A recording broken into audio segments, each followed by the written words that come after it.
Agora sim, boa tarde. Eu me assusto com isso. Agora, Leandro Carnal, a sensação que eu tenho que entrar dançando. É um prazer vir falar para os senhores nessa palestra sobre um dos temas que hoje talvez seja o tema mais candente, que mais puxa as pessoas, que é o tema da ética. A questão ética, hoje no Brasil em particular, está se transformando numa questão muito importante para todas as pessoas.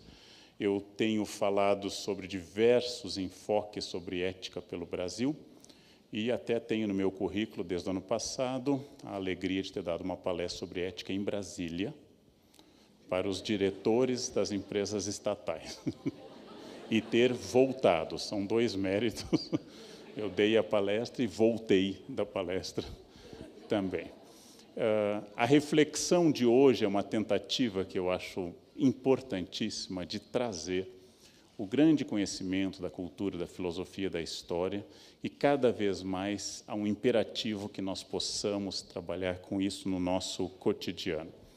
Eu sigo há muito tempo a publicação, tive o privilégio de conversar com ele quando veio ao Brasil, este senhor de agora 91 anos, Dr. Zygmunt Bauman, polonês de nascimento, dá aula na Inglaterra em Leeds, e um homem de memória notável, uma esperança para todos nós, 91 anos e a memória é ótima, muito produtivo, um homem que tem produzido nas suas mais de 30 obras publicadas, muito sobre o conceito de liquidez, mundo líquido, modernidade líquida, amores líquidos e assim por diante.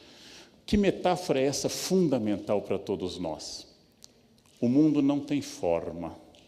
O mundo da minha avó e da avó dos senhores tinha forma. Talvez o mundo das mães talvez ainda tivesse forma. O mundo de hoje não tem forma. Ele não tem um princípio estabelecido. Devo colocar meu filho numa escola tradicional ou construtivista? Minha avó teria uma resposta clara. Quais são as melhores carreiras?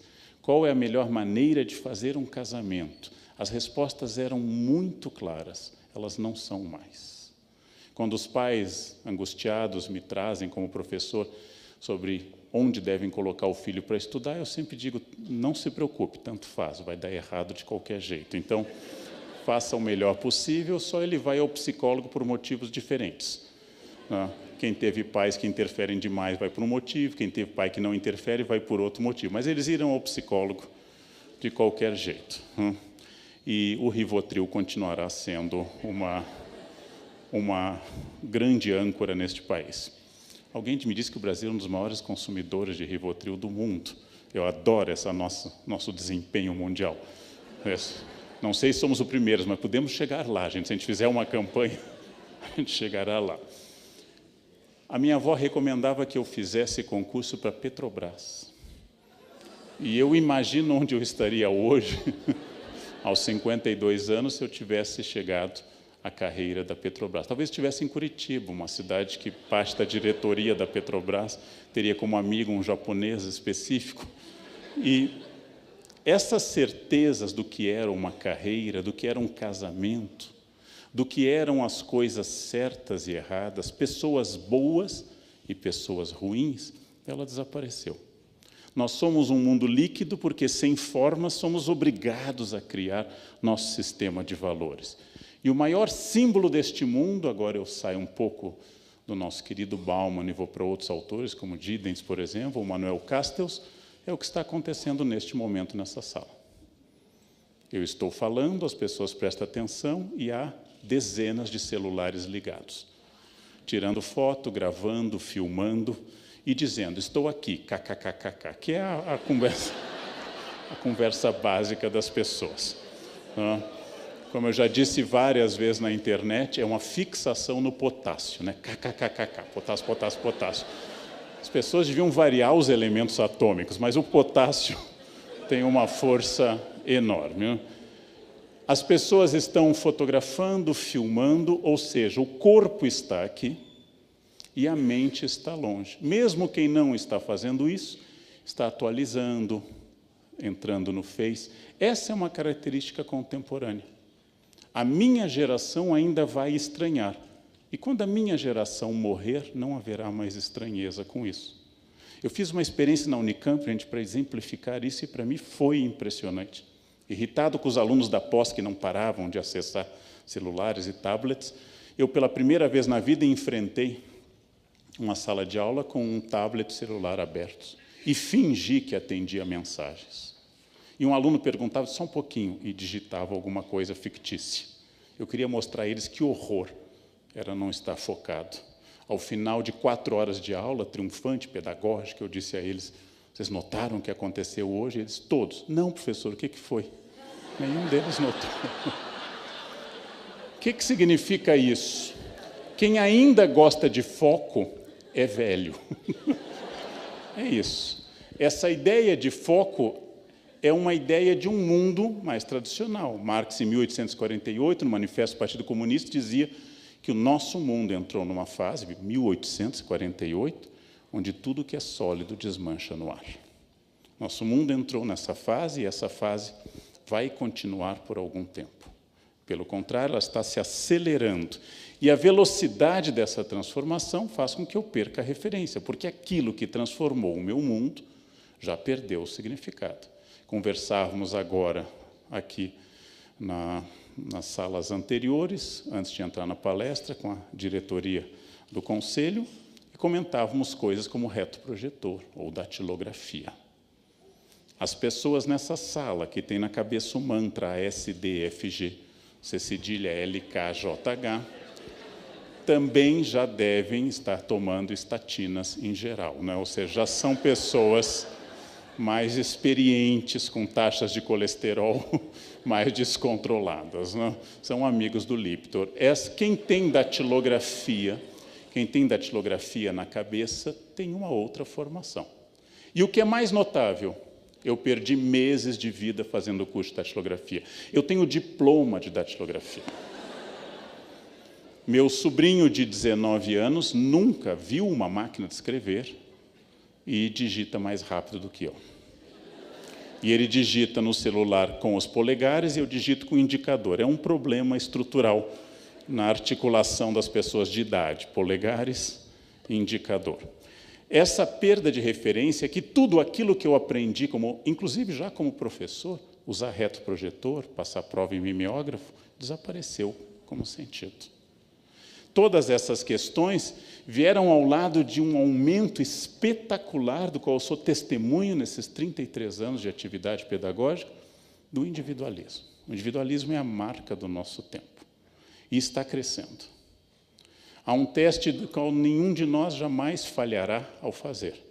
É só perguntar para qualquer pessoa que não esteja aqui, ao chegar a casa, dizer à esposa, ao marido, namorado, aos filhos, eu estou cansado. E todos os senhores ouvirão o quê? Eu também. Quem está casado há mais de 14 horas sabe a resposta. Eu também. Vejam, eu não perguntei como você está. Eu estou tentando trazer à tona a minha dor e o meu cansaço. Então, eu digo, mas eu acordei às 6 da manhã, eu acordei às 5. Continua a concorrência. Eu tenho uma dor de cabeça, eu tenho um tumor. É uma concorrência permanente, gente. Ninguém ouve. Ninguém ouve. Ninguém ouve absolutamente nada. Digam a qualquer pessoa qualquer bobagem. A minha bobagem preferida é astrologia. São aquelas coisas que não prejudicam nem ajudam ninguém, mas são simpáticas, né? Digam qualquer coisa, como, por exemplo, eu sou de Aquário. E a pessoa vai dizer, eu de Libra. Ah, meu ascendente é Aquário, meu é Peixe. Mas morra, eu não estou perguntando nada de você. E as pessoas vão continuar falando. Façam esse teste com qualquer questão. O meu mais velho tem 18. O que vocês vão ouvir? O meu tem 17. Ninguém ouve ninguém. Ninguém ouve ninguém. Por isso que hoje, pessoas que se dispõem a ouvir são pessoas que têm um diferencial profundo sobre os outros. Numa reunião, são aqueles que controlam a reunião. Porque enquanto os outros falam, o silencioso fica captando o rumo da reunião para dar só uma interferência final. Eu tive que dizer no Rio, em função de uma provocação, de uma pergunta, e vou usar essa metáfora no início que eu usei no Rio. opinião é que nem uma parte específica do nosso corpo, que fica na parte posterior e que representa o final do processo digestivo. Opinião você pode dar, é sua. Não há lei contra. Não é, ao contrário do que dizem, não é imoral. É seu, dê quando quiser e quantas vezes quiser. Porém, não é obrigatório. Você pode, mas não precisa. A primeira coisa é perguntar se a pessoa quer. É fundamental. E se a pessoa quiser, gives. Mas se a pessoa não quiser, opinião, como dizia um irlandês famoso, quando eu estou em silêncio, as pessoas têm dúvida se eu sou estúpido ou genial. Quando eu abro a boca, eu resolvo essa dúvida. Então, uma das coisas mais simpáticas do mundo é o silêncio, a opinião balançando apenas com interjeições bovinas, balançando a cabeça. Façam isso e casamento e emprego vão durar para sempre, gente. Vão para sempre. O individualismo é a nossa marca notável, uma das marcas mais extraordinárias deste mundo, porém, ao mesmo tempo, contraditoriamente, a experiência individual clássica, ela está deixando de existir, como nesse quadro Caspar Friedrich, romântico do século XIX, que pinta um homem subindo a uma montanha para ver a paisagem com neblina. Este é um homem do século XIX, esse é um homem romântico, é um homem do XIX. Este homem não é contemporâneo. Um homem contemporâneo estaria fazendo o quê? Fotografando, tirando um selfie, eu e a montanha, né? Hashtag cheguei, eu subi, então, ele estaria publicando já, editando e mandando mensagens e avaliando a sua viagem pela quantidade de curtidas que ele recebesse. Este é um homem estranho que sobe, observa e guarda para si aquilo que vê. Eu fiz 2 experiências recentes de fazer viagem internacional, não levando nenhuma máquina fotográfica e não utilizando a fotografia do celular. A meu favor, ou para diminuir, parece que isso é épico, eu já tinha ido a esses lugares várias vezes. Mas é uma experiência completamente distinta. Eu não fotografo mais, eu apenas vejo. E eu comecei a viver. Este ano eu observei, tanto entre as pessoas que cercam a minha equipe, como os meus alunos, aquele dia e meio quase que um juiz suspendeu o WhatsApp. Chegou ao ponto que as pessoas começaram a conversar em casa.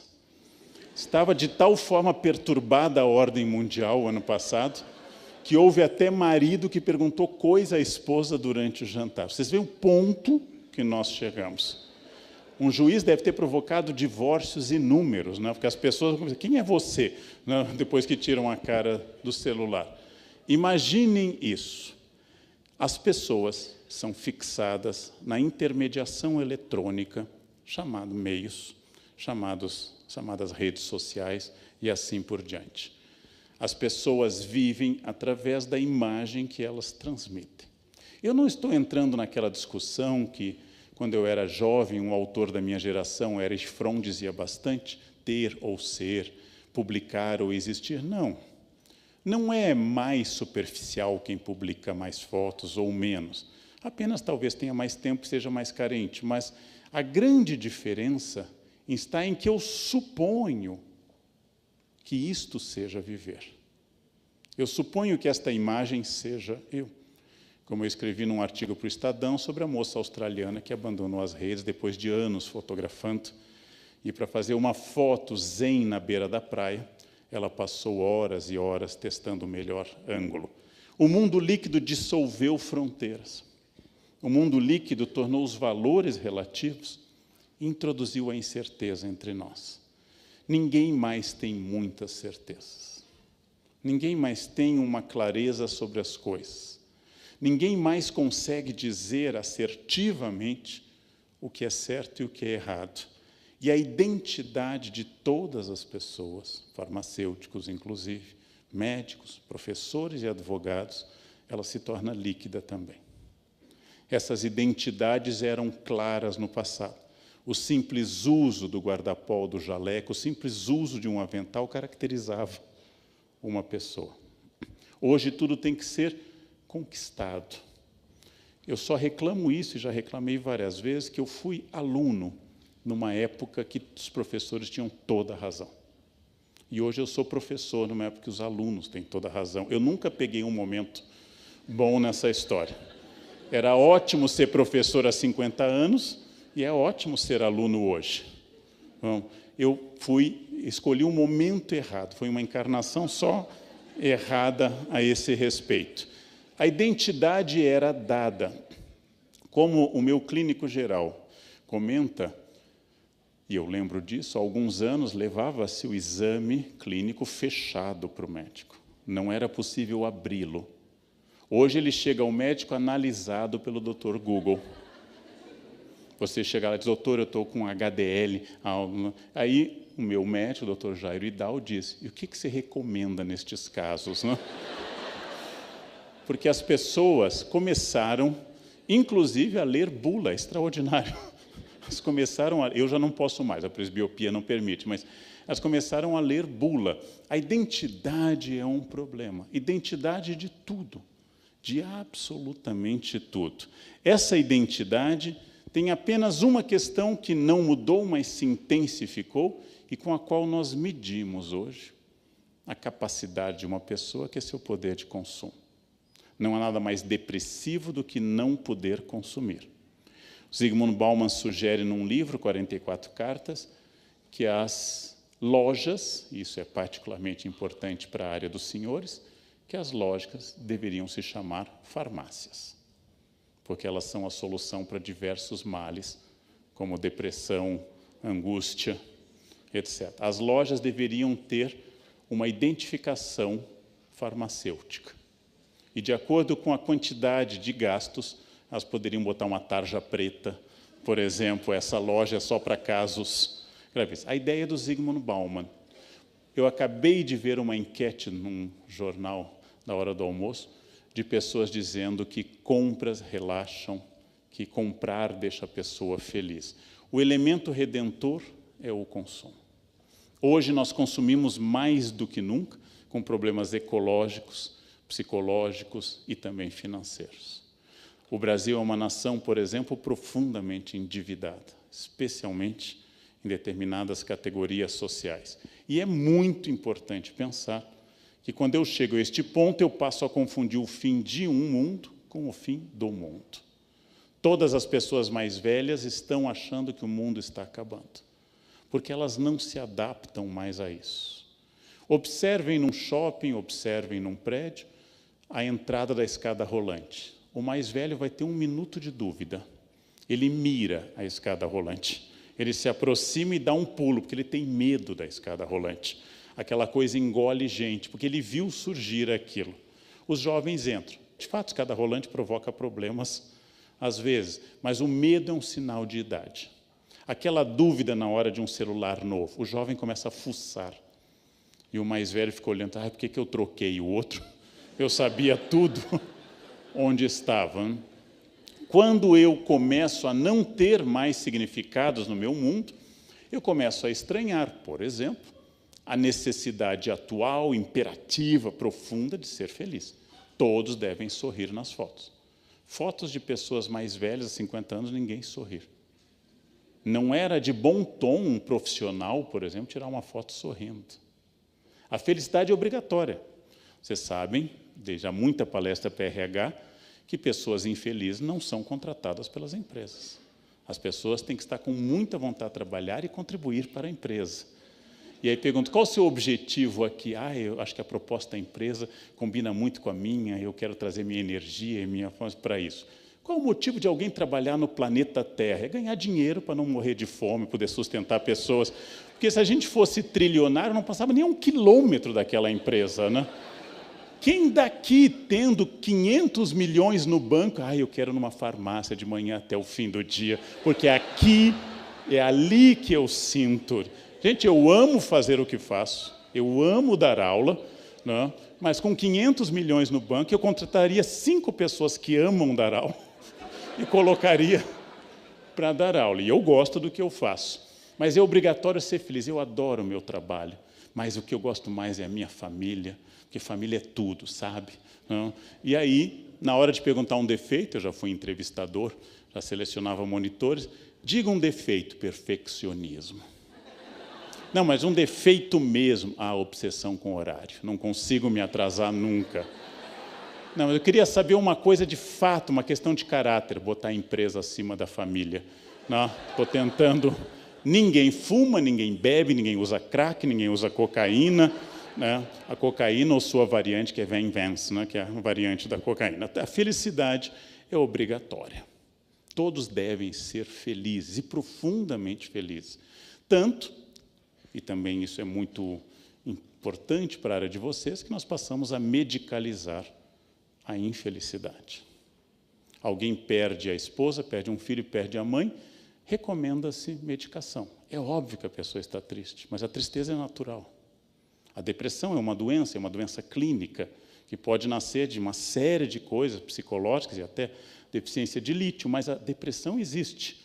Mas a tristeza não é um acidente, a tristeza faz parte da vida.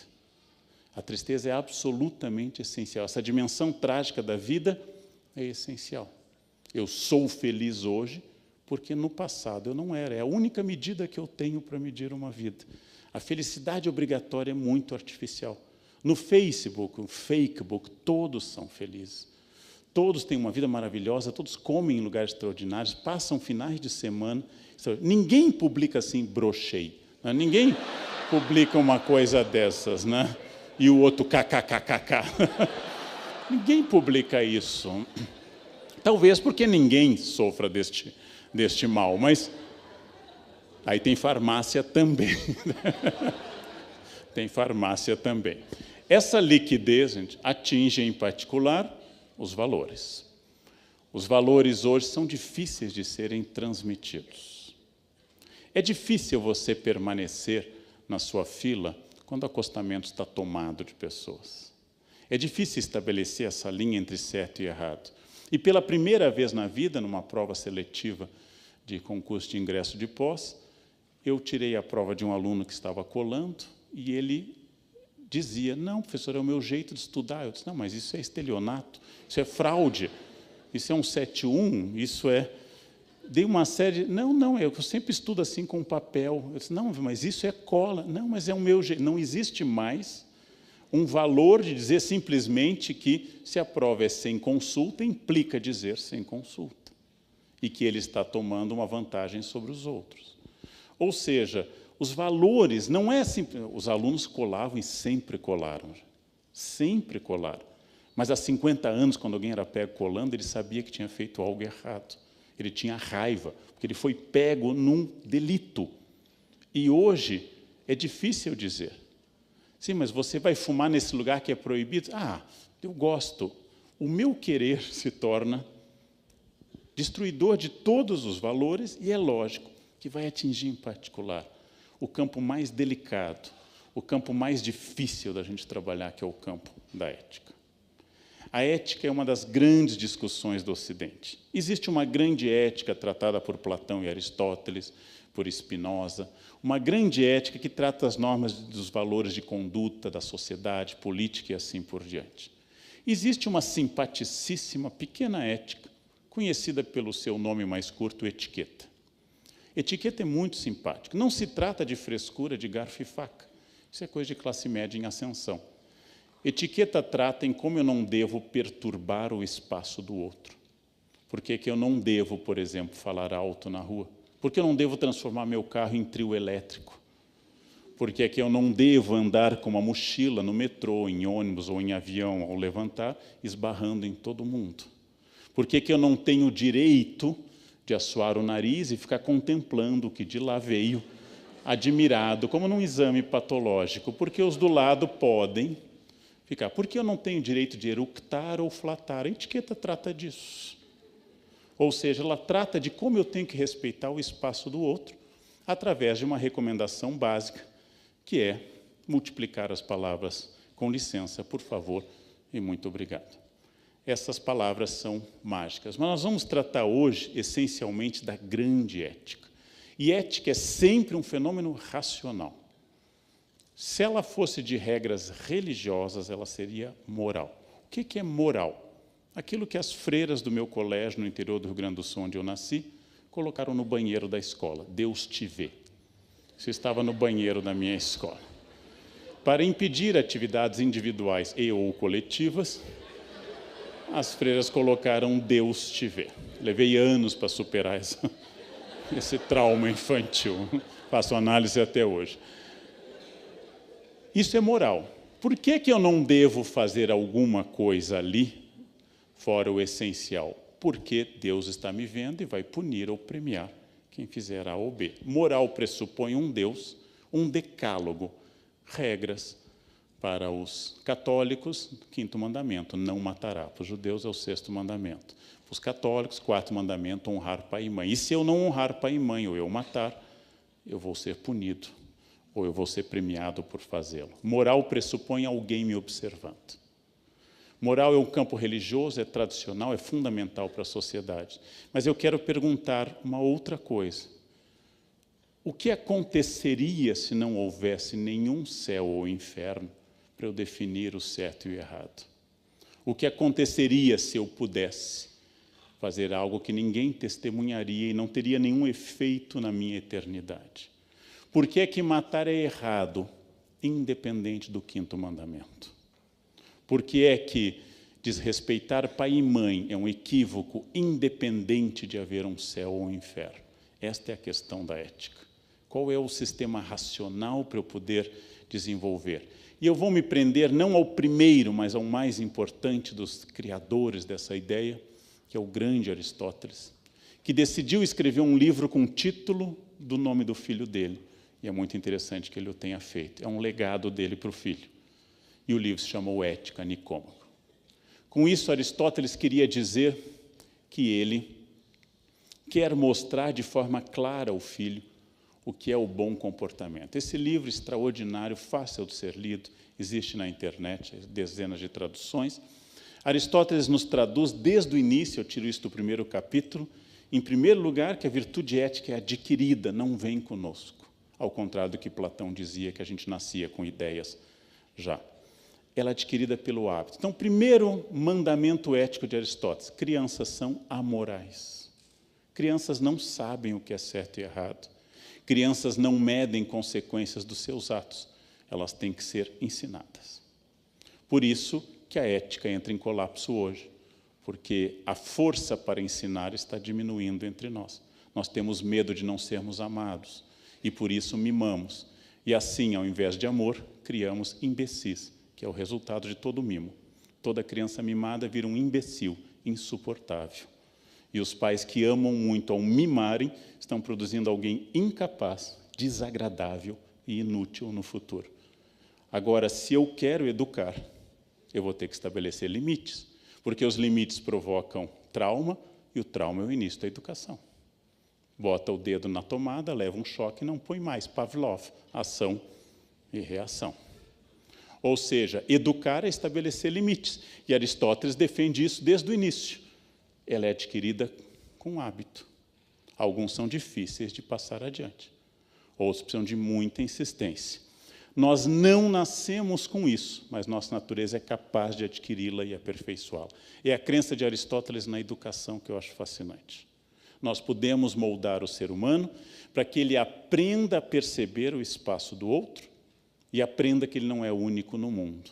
Nós podemos moldar o ser humano para que ele saiba que ele faz parte de um todo, que ele não é a única pessoa neste planeta. E, com isso, ele vai desenvolver um senso ético. Primeiro conselho aristotélico: eduquem. Hoje, isto não vale só para crianças. Se vocês estão numa empresa, se vocês têm a posse de uma empresa ou trabalham numa, se vocês possuem uma farmácia ou trabalham para uma, vocês vão ter que perceber que hoje nós temos que educar adultos também. É uma novidade. Nós temos que educar adultos hoje, porque alguém pulou essa fase. Alguém pulou essa fase. E é possível, nem sempre, mas é possível, educar adultos. É por repetição, nem sempre. Toda a base da ética aristotélica e toda a base do mundo aristotélico é a ideia de responsabilidade. O que acontece passa por mim. Sem ter lido Aristóteles, minha mãe, de origem alemã, dizia de outra forma: o que começa com eu é problema seu. Essa era uma das regras de educação da minha casa. Começa com eu é problema. Eu estou cansado, problema seu.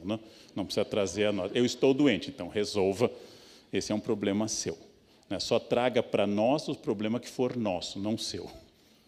Dessa fase, minha mãe acreditava que criança era chantilly, batendo cresce. Quanto mais bate, mais cresce. Educar a descer o sarrafo na criançada. E nós somos bem educados. Naquela época não tinha trauma, também não tinha bullying, a gente tinha que correr mesmo. Não tinha bullying, não tinha serviço de orientação pedagógica, tinha que formar a sua turminha para enfrentar a outra. Era assim, era gangue contra gangue. Responsabilidade, gente, é quando eu decido me incluir no pacote. Observem as seguintes frases muito comuns em conversas entre nós. O brasileiro é sempre atrasado. Esta frase é adequada para um estrangeiro. Não é muito simpática, mas é adequada a um estrangeiro. Um brasileiro dizer isso está implicando dizer que ele não é brasileiro ou ele é pontual. Os brasileiros não sabem votar. O brasileiro é muito assim instável nos sentimentos. Todas essas frases que povoam nossas conversas omitem meu eu. Ora, as pessoas são muito invejosas e eu nunca encontrei alguém que invejasse. Mas todos dizem que as pessoas são invejosas. Há um problema entre numerador e denominador. Todos são invejados e nunca encontrei um invejoso, que é o pecado mais envergonhado de todos. Ninguém diz eu invejo, ninguém diz isso. Responsabilidade é quando eu coloco o meu na reta. Quando eu passo a pensar, o trânsito de São Paulo é ruim, é violento e não é cidadão. Qual é a minha participação nisso? São Paulo é uma cidade frequentemente suja, apesar de nós amarmos a cidade que fará aniversário semana que vem, frequentemente ela é suja. Qual é a minha participação nessa sujeira? Este condomínio, as pessoas são muito difíceis. O que eu estou fazendo para melhorar isso? Ou quanto eu colaboro para essa dificuldade existir? Porque reunião de condomínio é quase o fim da esperança na humanidade. A gente confia na humanidade até o início da reunião de condomínio. Responsabilidade é o primeiro passo da ética, porque eu não passo mais a observar o mundo como espectador, mas entendendo que eu sou parte deste processo. Quando eu entendo isso, muda a minha maneira de estar no mundo e de ser no mundo. Eu me torno um ser histórico, que passa a dizer que a política brasileira, entre outras coisas, passa por mim. Que a ética brasileira, entre outras coisas, passa por mim. Que o trânsito, que a sujeira e que tudo mais passa por mim, que combato ou colaboro com isso. Que o mundo será fruto de muitos eus históricos, de muitos seres históricos. É uma das coisas mais comuns na análise das pessoas, profissionalmente e psicologicamente, a omissão do eu, a omissão do papel que o indivíduo exerce. Qual é o problema que eu enfrento na minha empresa? Qual é o problema que eu enfrento na minha farmácia? Qual é o problema que eu enfrento no meu escritório? Passa por mim. Passa o problema e passa a solução. Quando nós descobrirmos isso, nós temos uma postura totalmente diferente. Porque a tradição nossa é a alienação, ou o que Sartre chama de má-fé. Não tem a ver comigo. Má-fé é quando eu atribuo a terceiros.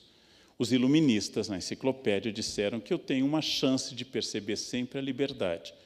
É o mundo do outro, que é o limite do meu mundo. Isto é uma regra fácil e universal. As regras, em geral, são fáceis. Sexo é fácil, só tem 2 regras. Nunca com menores e nunca contra a vontade de alguém. O resto pode. Com 5, com 10, com abacaxi, sozinho, com árvores, bastões, instrumento, pode. Nunca com menores e nunca contra a vontade de alguém. O resto é seu, quer dizer, faça à vontade. Em liberdade só tem uma regra. Quanto eu posso ser livre? Até o momento que eu estou interferindo na liberdade alheia. Aí eu tenho que perguntar, negociar. Eu sou livre, inclusive, de Sêneca, um grande filósofo, acabei de ler um texto sobre ele, do Paul Veyne, um texto que vai sair agora em português. Um grande filósofo, Sêneca, diz que, inclusive, eu sou livre para o suicídio. Diz o Sêneca, coisa que não é compartilhada por outros filósofos, mas eu não sou livre para o homicídio. Eu posso me matar, a não ser que eu seja um piloto alemão naquela empresa em que ele decidiu, isso eu não posso, mas eu posso me matar. Não precisava ter levado tanta gente para a morte. Bastava ir na Sé, comer um churrasquinho grego, septicemia na certa, gente. Bastava ir lá no sol, pega um suco, um tangue, né, 2,50, pãozinho, aquilo, alguma proteína, provavelmente de origem animal, e aí você come, toma o tangue, né, e aí espera, ela vem rapidamente, né, pior que ebola, aquilo vem rapidamente. Eu tenho direito ao suicídio se ninguém depender de mim. Se alguém depender de mim, eu já não tenho direito ao suicídio. Eu não posso me matar se eu tiver filho pequeno. Eu não posso me matar se alguém gostar de mim. Dilma pode se matar, por exemplo. Ela pode, filosoficamente, ela pode. Não deve, porque é um ser humano amado por Deus, pelo menos. Mas ela pode se matar.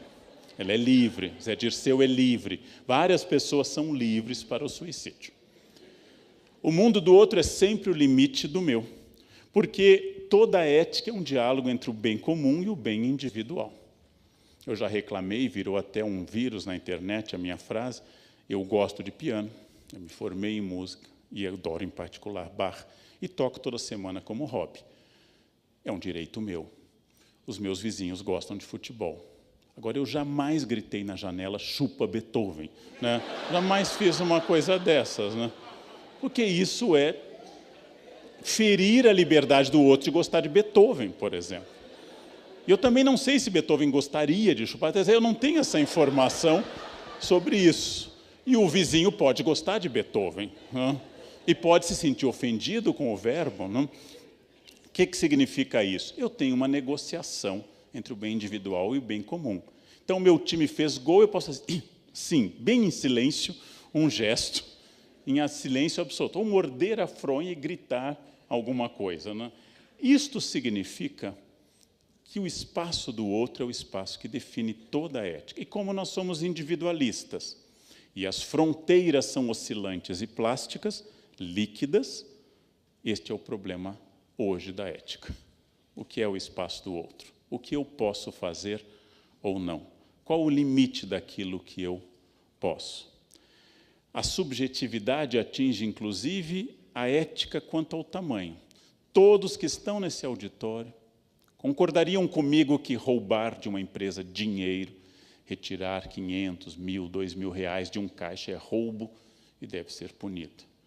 Mas muitas pessoas, não desse auditório, levam um lápis da empresa, um pequeno bloquinho, tem tanto lá, e assim vai.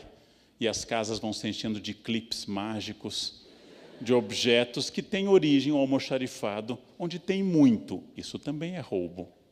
É roubo eu ganhar um salário para trabalhar das 9 às 5 e ficar acessando o meu Face, porque eu estou roubando o tempo de quem pagou por ele. É roubo. É um desvio ético eu resolver problemas pessoais no horário que eu sou pago para resolver problemas dos outros. É um desvio ético. Eu tinha um colega que só ia ao banheiro para seu peristaltismo matinal no emprego, que ele queria fazer isso pago. Ele dizia de outra forma, mas ele era um pouco mais vulgar ao definir isso. Mas eu faço, mas tem que ser pago para isso. Bem, o tamanho da infração ele é medido pelas pessoas. Porém, eu quero insistir muito como nós passamos da microética para a macroética. O que torna a Dinamarca, a Noruega e outros países, alguns países, serem tão transparentes diante das empresas e dos organismos e das ONGs que medem a ética e a transparência e o combate à corrupção. Não é só que na Dinamarca existe um governo ético. Não é que na Suécia os deputados vão em Estocolmo de bicicleta e cada deputado tem um secretário. Não é isso que torna a Suécia ética. É que a sociedade sueca é ética. E a política é o topo dessa pirâmide. Eu já disse mais de uma vez que é espantoso que um profissional possa, por exemplo, hipoteticamente, um dentista, passar 1 hora mexendo no meu dente, falando mal do governo, e ao final me perguntar se eu quero nota fiscal. Ele não vê que ali é uma pirâmide alimentar, do plâncton à orca. A orca que não é uma metáfora da presidência, mas vai do plâncton à orca.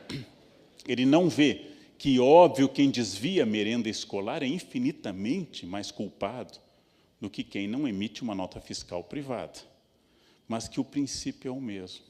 Não é que tudo seja igual, não é isso que eu estou dizendo. O delito de roubar dinheiro público é o mais grave de todos. É aquele que tira de crianças, tira de aposentados, tira de pessoas doentes, uma verba que vai representar morte para essas pessoas. É um delito gravíssimo. Mas esse delito é possível lá na frente porque o micro fracassou.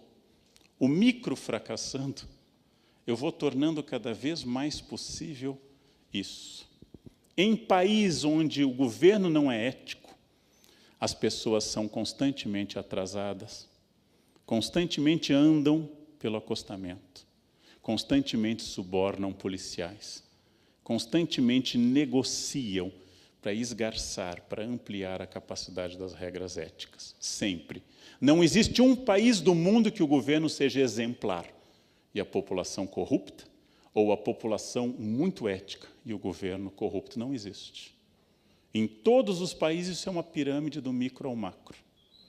Logo, a primeira reflexão que eu tenho que fazer, antes de pensar que a solução do problema é derrubar X ou Y, é começar um procedimento na base, com ações e com educação.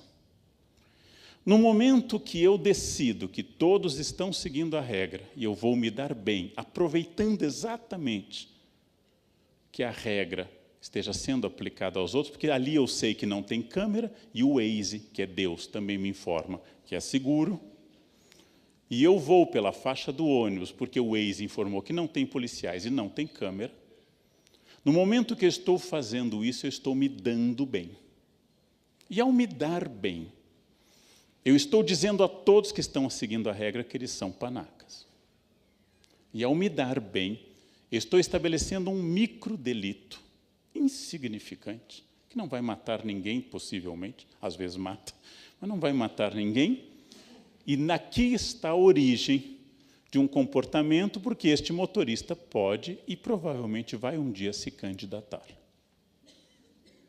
E ele começou lá um procedimento de quem vê sempre o coletivo a seu serviço, que pode ser o dinheiro do Estado ou a faixa de ônibus.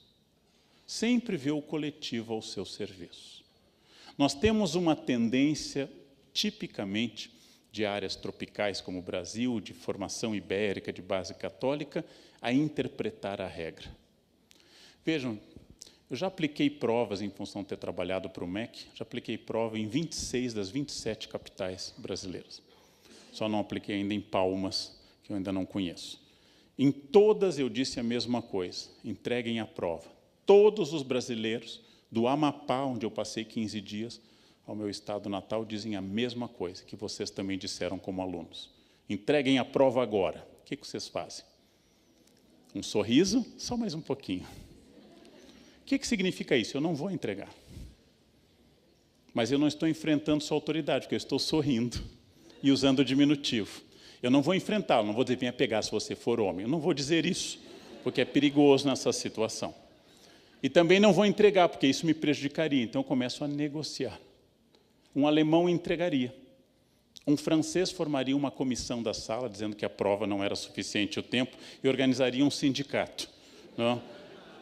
Um brasileiro ouve, concorda, sorri e não entrega. Eu acho isso fascinante. A gente chama em linguística a separação de significado e significante da fala. O que eu digo não tem nenhuma relação com o que eu faço.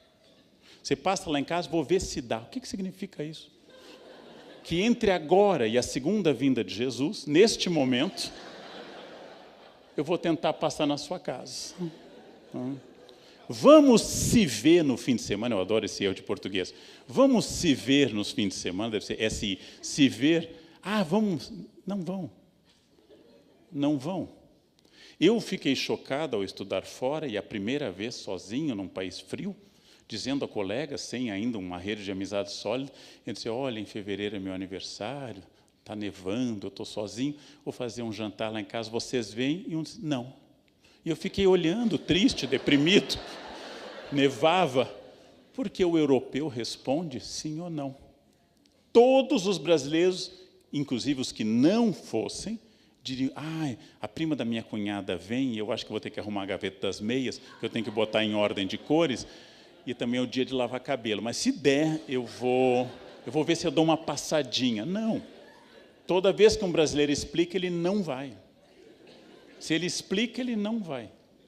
Mas essa é uma fala direta. Esta fala ajuda muito. Eu que trabalho com cultura, trabalho com isso, já escrevi livros sobre diferenças culturais, sobre Estados Unidos em particular.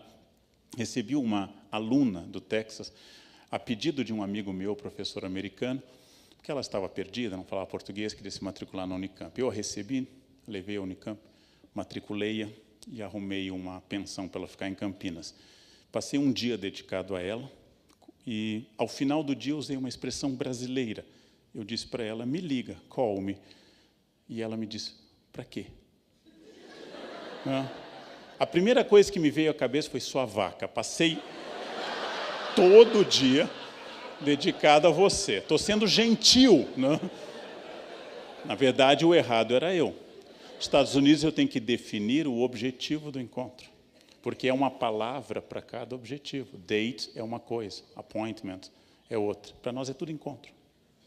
Tudo encontro. Nós não temos nem palavras muito diferenciadas. Se for um date, eu tenho que pegá-la, tenho que pagar a conta. E há um objetivo amoroso. Se for um appointment, nem se toca, nem se dá as mãos, se beija. Ou seja, tem objetivo. Eles são mais racionais na fala. Nós somos menos racionais. Isso não é uma grande vantagem e não é uma desvantagem. Porém, é uma diferença que começa na educação sobre o que significa nos Estados Unidos mentir. Quando o americano pergunta, quando você desce nos Estados Unidos, se você é terrorista ou desenvolve atividades anti-americanas ou se é ligado a algum grupo radical, todo o Brasil, olha que idiota, porque se eu fosse, eu ia mentir. E se eu não fosse, seria inútil. É que para o americano, se você mentiu neste formulário, ao ser pego por outro, você já perdeu o seu caráter primário, porque são dois crimes. Perjúrio, que é crime nos Estados Unidos, e o ato em si. Para eles isso é fundamental. Para nós, o perjúrio é um instrumento de sobrevivência. E esta relação com a verdade, ela é muito interessante, porque aqui é o micro. Aqui começa o micro, que chega até aí. Nós podemos dizer que nós não temos o mesmo ponto de vista deste senhor. Em vários sentidos. Nós podemos dizer que nossa visão do Brasil é distinta da dele. Nós podemos dizer várias coisas, mas é possível que entre este senhor e o ato anterior não haja uma comparação possível de intensidade. Isto é menos grave do que roubar dinheiro de uma empresa. Porém, existe uma linha moral que une as duas coisas e uma linha ética. Porque uma sociedade onde eu acho natural retirar dinheiro do que é público, como eu acabei de ouvir sobre a Praça Roosevelt, que foi refeita pela prefeitura, e há novos espaços urbanos, e os skatistas estão usando os bancos e os apoios e corrimão para andar. E a repórter perguntou, por que vocês fazem isso, já que não é para isso? E ele deu uma resposta clássica brasileira, porque é público. E é o contrário. O que é público tem que ser cuidado por todos. É o contrário do que ele diz. O que é privado tem que ser cuidado só por um. E o que é público tem que ser cuidado por todos. O público é a coisa mais intocável. Eu posso jogar lixo na minha casa. Eu não posso jogar lixo numa praça. Na minha casa eu tenho direito a ser porco. Eu não tenho direito a ser porco numa praça. Porque o que é público é ainda mais intocável do ponto de vista ético. Mas no Brasil, o que é público, todos podem meter a mão e fazer o que quiserem. Eu posso protestar fechando qualquer rua. Ontem, ao voltar para casa, fui pego para uma manifestação. Hoje, voltando do centro, fui pego por funcionários aí do Hospital de Clínicas que interromperam o Dr. Arnaldo. Não estou medindo o caráter justo ou injusto das reivindicações. Porém, eu posso interromper a vida de todo mundo porque eu tenho uma demanda. Eu estou pensando exatamente nisso. Como é que eu passo por cima de tudo isso? E aqui, ilustrado com a imagem do Gustave Doré sobre o demônio, a característica básica, o mal está sempre no outro. O mal é externo. O mal são os políticos corruptos. Eles deram um golpe de Estado e chegaram lá. À força? Não, eles foram eleitos. E alguns reeleitos, inclusive. Na ditadura, eu podia dizer que eu não tenho nada a ver com isso, porque foi um golpe de força. Quem teve mais força se impôs. Mas na democracia, mas os votos vêm de uma região do país menos ilustrada. Os votos vêm de todas as regiões do Brasil. Ninguém ganha a presidência da República só com 9 dos 27 estados. Todos precisam da área mais populosa, Minas, São Paulo, Rio de Janeiro. Essa é a área mais populosa. Quem faz presidente está aqui, e não está em Roraima, Amapá ou no Ceará. Então, a tradição que o mal está no outro é uma tradição forte entre nós, porque ela tira a minha responsabilidade, tira o meu eu histórico. E o que é pior ainda para constatar é que nós temos sedução pela força do mal.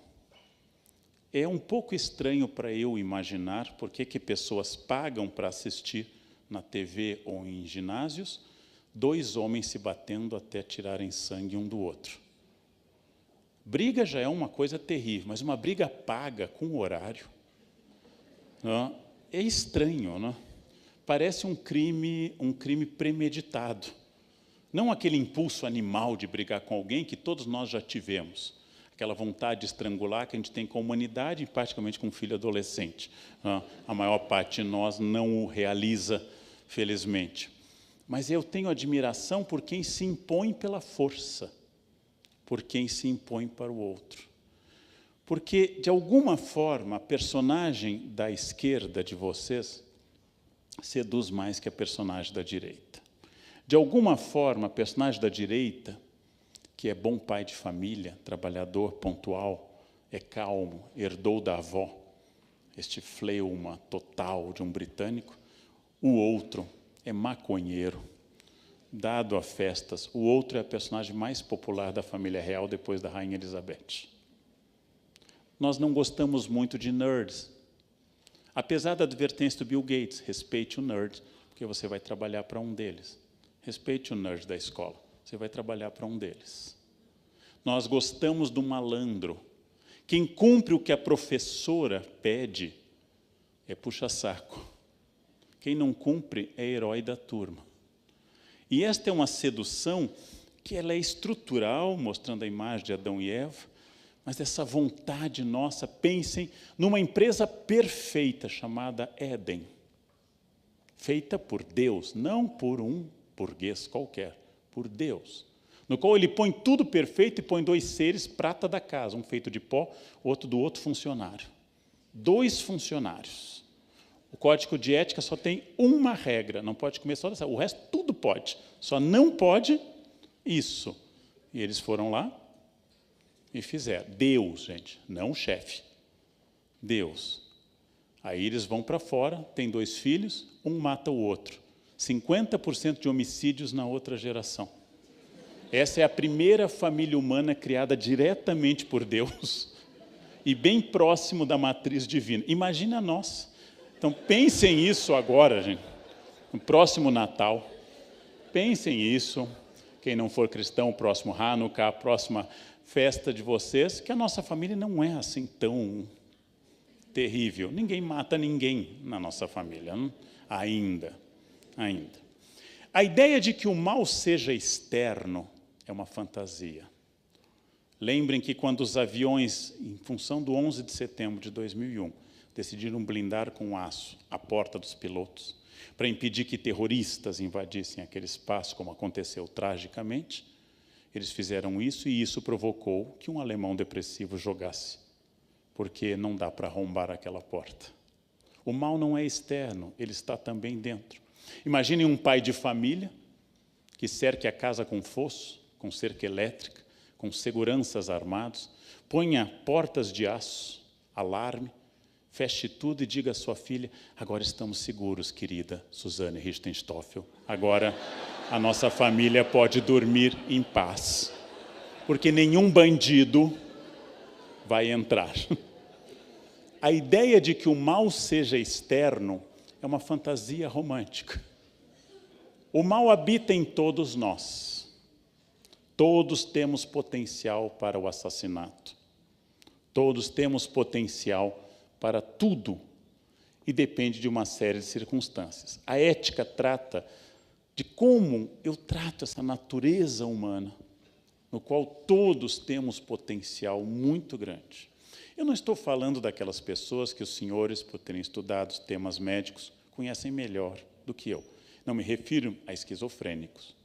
Não me refiro a pessoas que têm uma perturbação estrutural mental e que, segundo me disse um amigo psiquiatra, de fato veem coisas. Não é que eles têm a sensação de ter visto. O cérebro manda a imagem da visão e do som. Essas pessoas sofrem de um mal, são uma exceção. Estou falando dos homens comuns. Estou falando dessa liberdade do mal. Pegando apenas o verso que está em vermelho de uma obra que eu adoro, o poema Paraíso Perdido, de Milton, no qual ele narra a cena que o demônio cai na terra depois da luta contra Miguel, e o principal assessor de Lúcifer diz a ele: que triste, né? Essa situação nossa. E aí Lúcifer diz a ele esse verso maravilhoso: eu prefiro reinar no inferno do que ser servo no céu.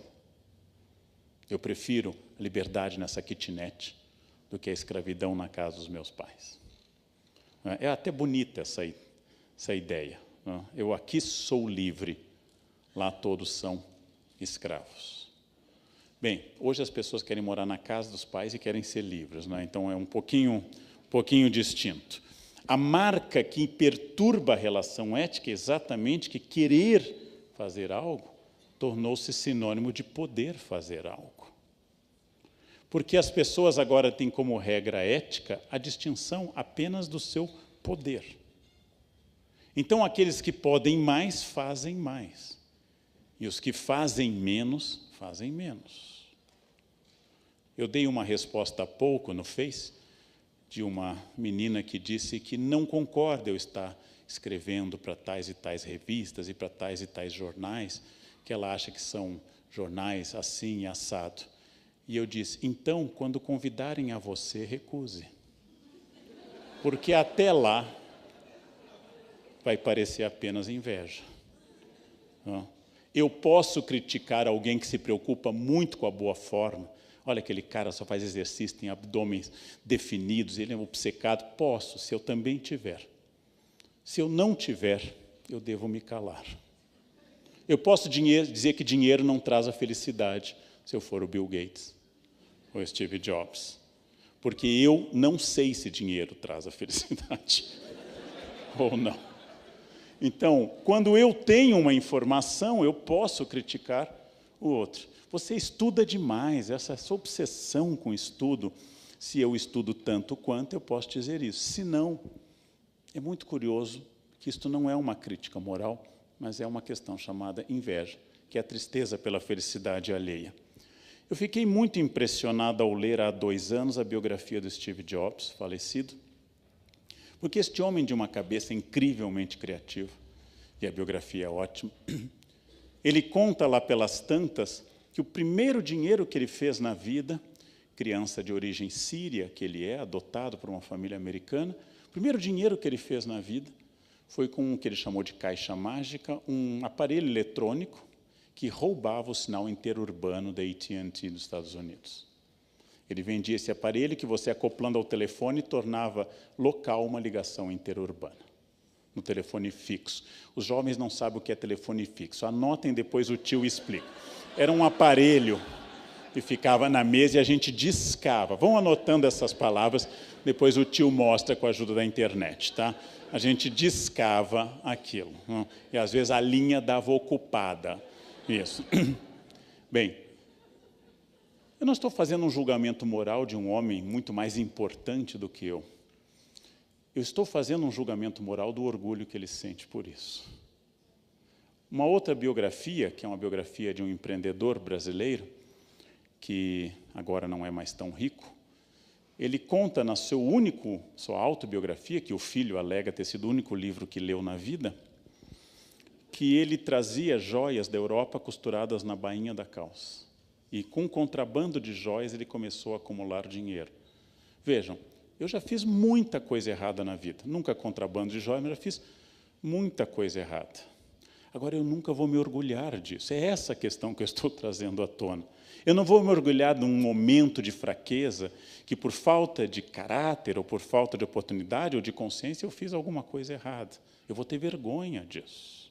Eu vou ter vergonha de todas as vezes que eu menti para as pessoas que eu gosto. Eu tenho vergonha, eu não posso me orgulhar do mal.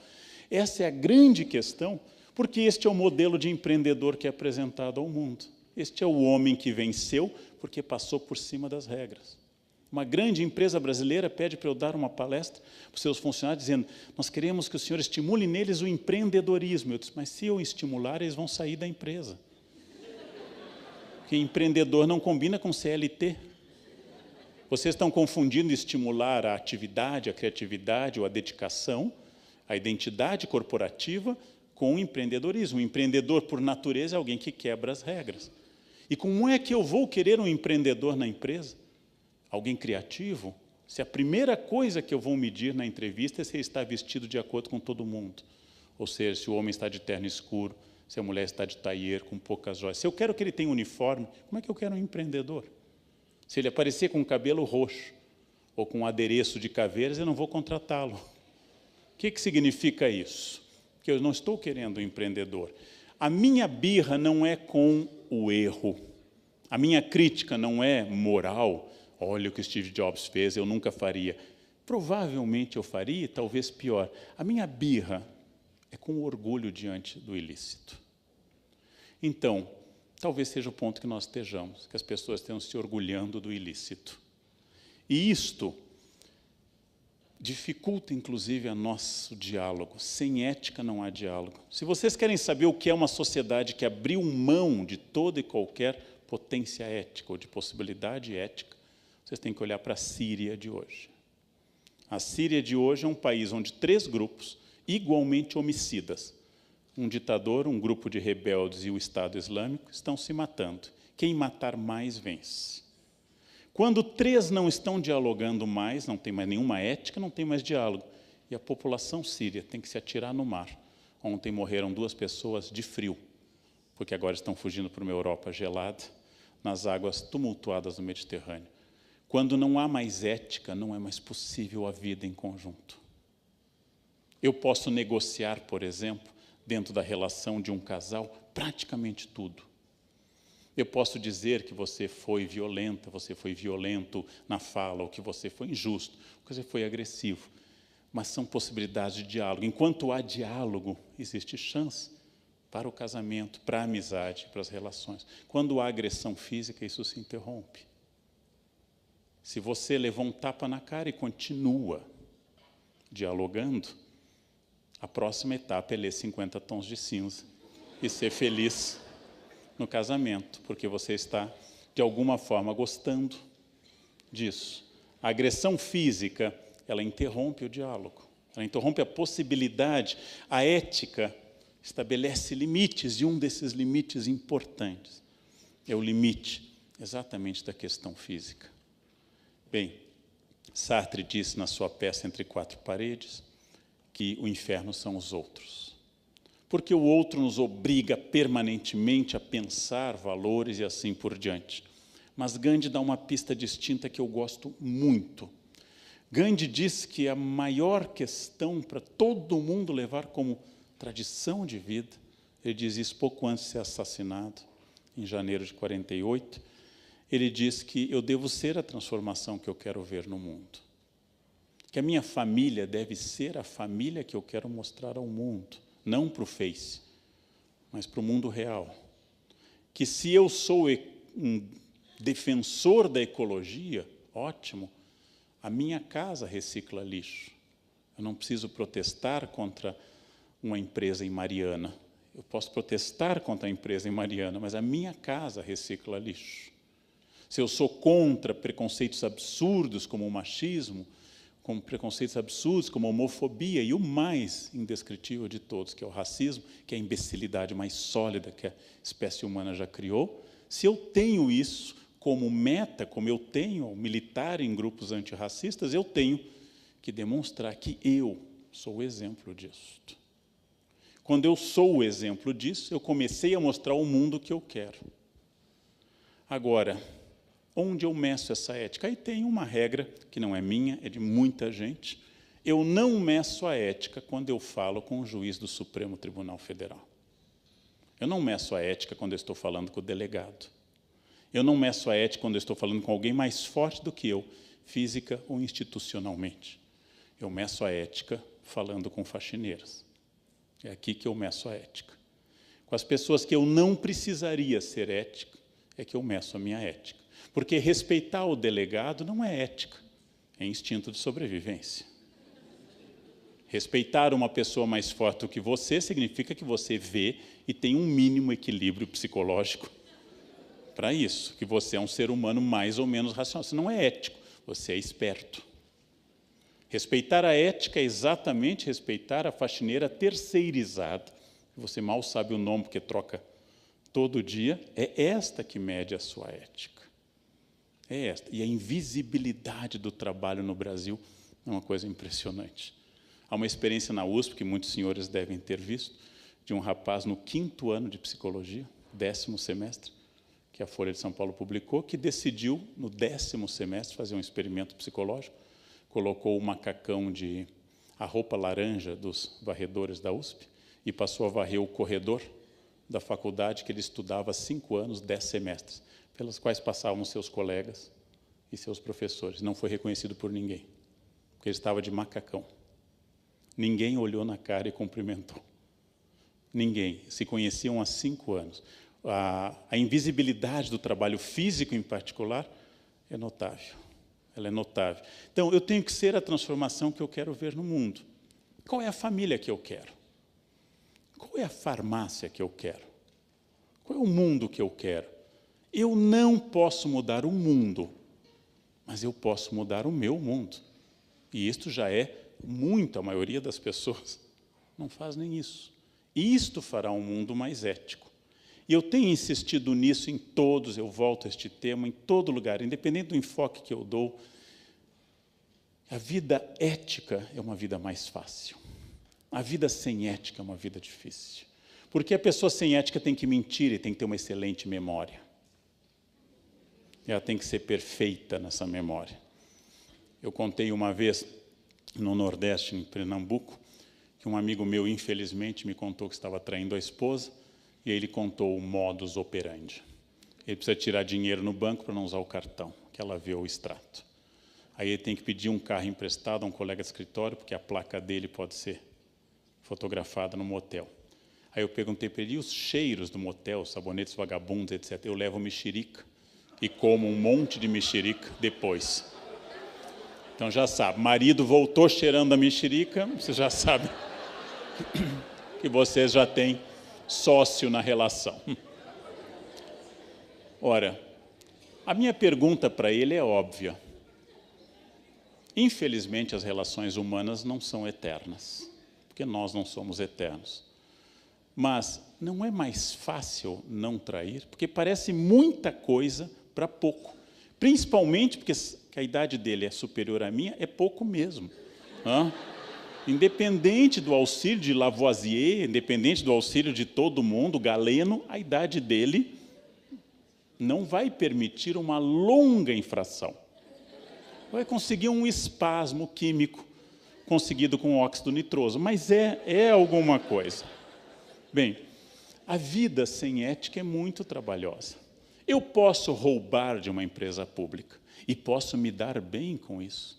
Posso conseguir uma casa no Lago Sul, em Brasília, e posso conseguir um iate. Mas um dia pode ser que alguém perceba isso. Então eu vou viver a vida inteira com medo, que é aquilo que eu disse ao aluno da cola. O tempo que ele perdeu fazendo aquele papel seria o mesmo tempo de ler o texto. A vida ética é a vida mais fácil. Quando um policial me para, eu saio tranquilo, porque todos os documentos estão em ordem. E eu guardei o extintor, just in case, porque vai voltar. É um conselho que eu dou às pessoas, nunca joguem fora. Eu tenho também o kit de primeiros socorros, porque um dia pode voltar. Eu não tenho medo que um policial me pare, e eu saio sorridente do carro, porque nada está errado ali. Agora, se você venceu a carteira e você tem que ficar acessando sites para dizer onde tem blitz, e sai apavorado, não é mais fácil no poupa-tempo? É muito mais reto ser honesto do que desonesto. É muito mais fácil ser fiel à esposa do que infiel. Agora, eu não gosto mais dela ou dele, não tem problema, isso acontece, é doloroso, mas acontece, separa. Mas viver esta vida dupla é doloroso. Eu posso roubar, é possível, e posso obter, ao contrário do que diz a tradição, o crime compensa, e bastante. Porém, ele não compensa para sempre. Ele não compensa por muito tempo. Imaginando o que é você estar em casa e você ser preso pela Polícia Federal na frente dos seus filhos. A vergonha, a humilhação que deve ser. Você pode sair fazendo gestos de vitória, mas você está destruído. Você acaba de ser preso na frente dos seus filhos. Valeu a pena todo o poder e o dinheiro pela humilhação de uma família destruída? É isto. A vida ética não é melhor porque tem um Deus olhando apenas, se eu for religioso, pode. A vida é melhor porque ela é mais fácil, mais tranquila. É mais fácil não beber e dirigir depois sem medo de acidente, sem medo de polícia. É mais fácil não beber. Bem, a junção de uma tradição religiosa, que é a moral, a reflexão de uma tradição racional, que é a ética, junto com a formação psicológica, que é o caráter, é aquilo que o Luc Ferry, num livro clássico, chama de a vida que vale a pena ser vivida. A vida válida, a vida que eu encerro alegremente, a vida que dá essa alegria. Há pouco tempo, numa palestra em Porto Alegre, eu encontrei na plateia um senhor que disse ter estudado com meu pai, lamentou o falecimento dele, foram colegas na faculdade, na Federal de Porto Alegre, em Direito. E ele disse, seu pai era muito honesto. E é muito bom, aos 52 anos, ouvir do meu pai isso. Imagina para uma criança. Este é o legado para alguém. Este é o legado.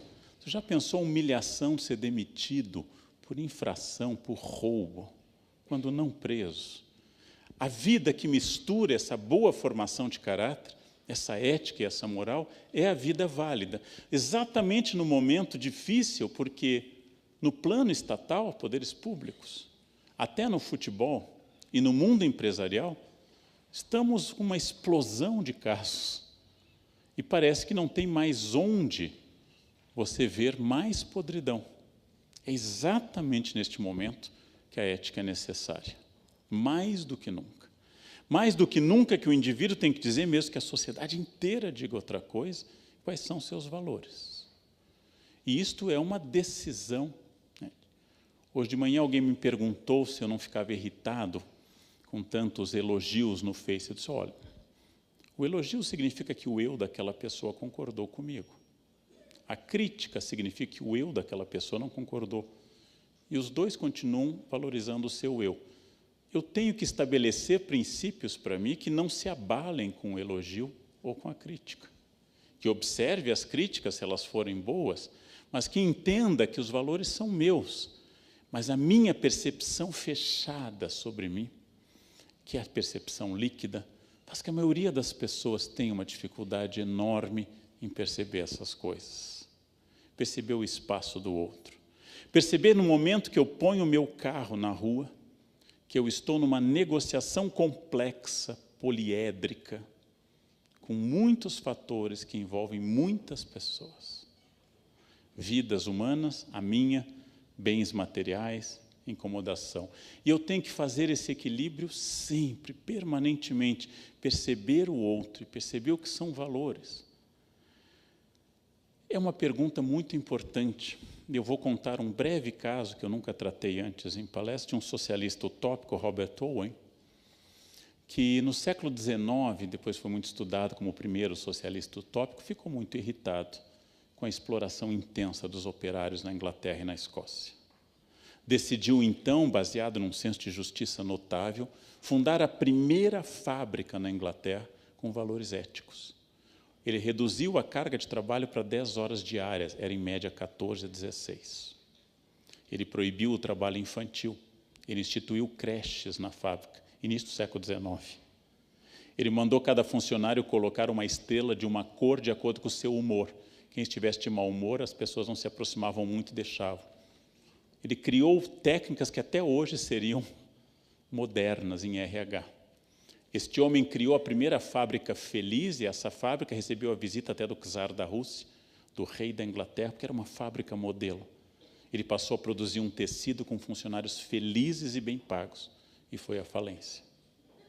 Porque, obviamente, o tecido feliz e bem pago dele era muito mais caro do que o tecido fruto da exploração. Obviamente, se eu quero apenas produtos com nota fiscal e quero recusar o fornecimento de coisas duvidosas, eu vou ter que fazer uma opção que envolve livro caixa, às vezes. Este homem, decepcionado com a falência, foi para os Estados Unidos e montou uma nova fábrica ainda mais radical, e faliu de novo. Voltou para a Inglaterra muito desiludido e morreu em 1858. Daqui vem uma reflexão dura. De que adianta eu ser ético? Se eu for ético no meu negócio, eu vou perder espaço competitivo. Porque os outros estão fazendo de qualquer jeito. Os outros estão vendendo isso, aquilo que não poderia. Os outros estão passando por cima das normas. Bem, é verdade isso. Por vezes a ética significa diminuir o lucro imediato. É absolutamente verdadeiro. Mas é verdadeiro também que pela primeira vez na história, nas últimas décadas, valores como honestidade, probidade, começaram também a ser valor agregado ao produto. Ou seja, uma empresa que tem fama de ecologicamente sustentável vende mais porque passa essa imagem. A empresa que tem fama de tratar bem seus funcionários recebe mais atenção daquela que trata mal. E pela primeira vez, valores como ética, ecologia, respeito à diversidade, começa também a ser um valor de mercado. Porque nada pesa mais contra uma empresa do que a fama de ser injusta ou uma empresa fora do padrão. Isto afeta os negócios. Trabalho hoje está associado à ética. Pequenos gestos éticos fidelizam um cliente. Pequenos gestos éticos. E pequenos gestos do cliente fidelizam essa relação. Como eu disse há pouco num comércio, ao devolver troco que tinha sido dado a mais, a mulher do caixa me elogiou e disse: nossa, senhor é honesto. Eu disse: o dia que eu não for, não será por causa de R$2. Quando eu roubar, vai ser legal. Né? R$2 eu sou absolutamente honesto, ético, não mexe comigo nem um minuto. 200 mil, esperemos surgir a chance. Trabalho é uma maneira de construir sentido para a vida. Trabalho com ética, ele vai trazer um prazer em si. Mas a farmácia do outro lado não segue esses princípios. Eu só posso transformar o meu mundo. E se a farmácia não segue esses princípios, ela vai vender mais, sim, e vai ter mais problema com fiscalização. E vai ter mais fama de ser desonesta. E um dia, o japonês da Federal pode vir a conhecer o estabelecimento. Passou a ser o nosso superego nacional, né? Aquele que zela pela nossa moral brasileira. Então, trabalho e ética é o que constrói uma casa, uma empresa e um país. É isso que constrói. Trabalhos constantes. Há pouco, um grupo de alunos me perguntou qual era o segredo para ler tanto. Eu sentei, tirei os óculos que eu uso para ler e vou contar um segredo que eu não espalho muito, porque é um segredo que eu não gostaria de ver nas ruas, mas para ler tanto eu faço assim, eu sento, abro o livro e leio. Este é o segredo. É uma coisa que eu não gosto de revelar para todo mundo. Mas você vai à academia cedo, como é que você consegue? Eu faço assim, eu saio da cama, eu ponho roupa e vou para a academia. É assim, é muito complexo, é muito complexo. Aí eu volto. O que as pessoas não entendem é que isso são decisões pessoais. São decisões pessoais. Ou seja, que a gente precisa tomar essas decisões. Às vezes um pouco no escuro. Meu médico mandou eu tomar Solvenide para preservar a memória. Tem um vago sabor de iogurte, mas tem gosto de remédio mesmo. Então, estou tomando. Talvez não preserve a memória, mas eu também não vou lembrar que eu tomei a vida inteira. Eu tenho espalhado em palestra que a única coisa que cura Alzheimer é a cozinha mineira. Pururuca, bacon, porco. Se vocês comerem todos os dias, não chegarão à idade de ter Alzheimer. Lá pelos 30 e poucos terão um AVC fulminante e nunca terão doenças degenerativas, osteoporose, Alzheimer. Vão morrer no apogeu da idade, obesos e com colesterol lá em cima. Não? Trabalho e ética proporcionam sentido às coisas. E é preciso dizer isso. Que se isso não me provoca prazer, ainda que eu possa dizer que óbvio que eu trabalho porque eu preciso, que ainda não provoca tanto prazer, eu preciso em tudo pensar nessas 3 etapas com as quais eu encaminho para a nossa conclusão. A primeira é a distinção do certo e do errado. Sim, o mundo é líquido. Mas eu nunca vi alguém ter dúvida sobre o que é certo e o que é errado. Todos sabemos. Eu posso enrolar, mas eu sei o que é certo e o que é errado. Eu sei o que é fazer direito e o que é fazer errado. Nós temos uma intuição sobre o certo e o errado, muito forte. Segundo, sabendo o que é o certo e o errado, agir a favor do correto. Lutar a favor do correto. E terceiro, percebendo o desvio, notando o erro, ou tropeçando porque somos humanos, correção e volta ao rumo. Somos humanos. Eu vou dar um exemplo aos senhores para não esquecerem que treinamento é importante, mas não é tudo. A coisa que eu mais treinei na minha vida é provavelmente a coisa que os senhores mais treinaram, andar. Eu com 52, segundo minha mãe, ando desde os 11 meses, logo 51 anos treinando diariamente. Se fosse uma língua, eu já seria um gênio da língua. 51 anos de treino diário, às vezes bastante. E eu tropeço. O que significa? Que naquilo que eu mais treinei na vida, eu também erro. Errar é humano não porque nós erremos bastante, mas que isso que nos tornou humanos. Logo, eu sei que eu vou ter um deslize. Eu gostaria de nunca ser grosseiro com nenhuma pessoa. E eu acordo de manhã com essa disposição de não ser grosseiro, de sempre tratar todo mundo com muita polidez. E os 100 primeiros são tratados por mim com muita polidez. A partir dos 120 já é assim, quando eu chego no 100º, 50º, que me diz uma imbecilidade agressiva, aí eu estouro. Aí eu sei que eu errei, que a minha paz deve pertencer a mim e não ao outro. Peço desculpas e vamos de novo. Amanhã eu vou tentar. Eu vou tentar mais uma vez. A correção é fundamental. Ética é fruto de 3 ações. A primeira é uma avaliação do bem e do mal. A segunda é uma ação concreta em direção à ética.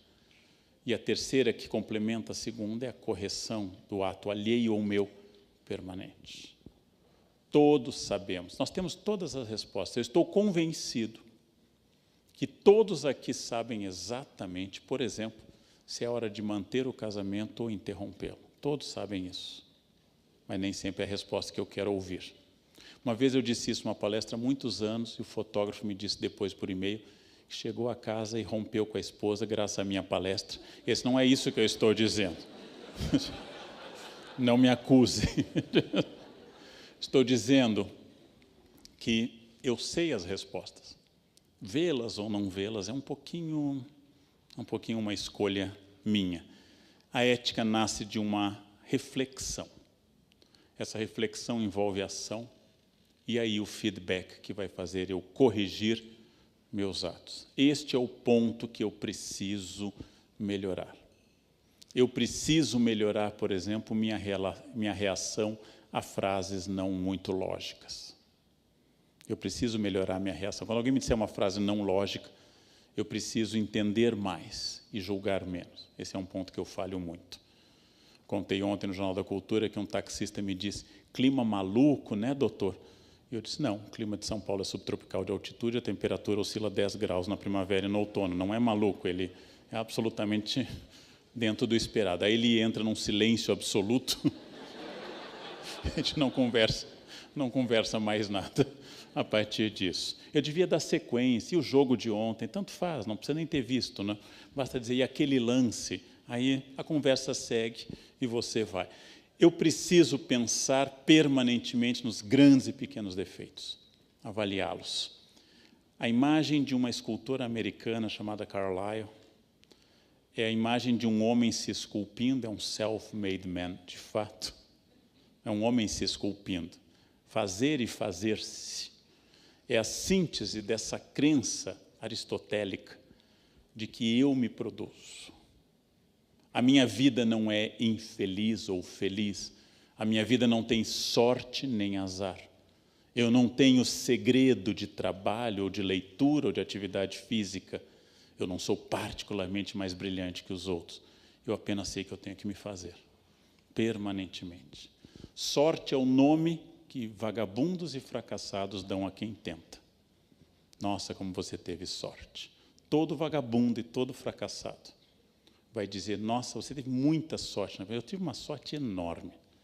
Essa sorte implicou, às vezes, sacrificar mês e mês de sábado e domingo para escrever um doutorado. É uma sorte.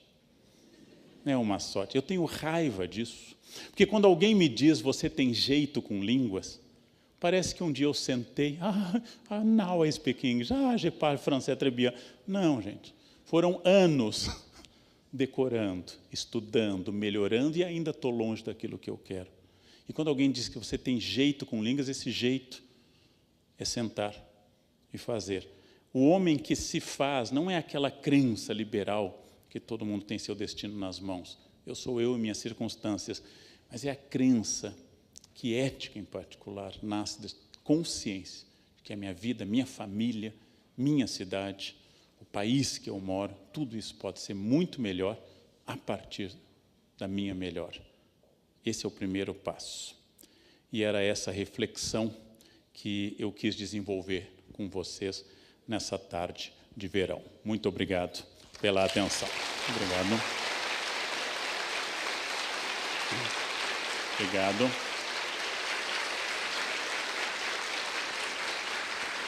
Obrigado.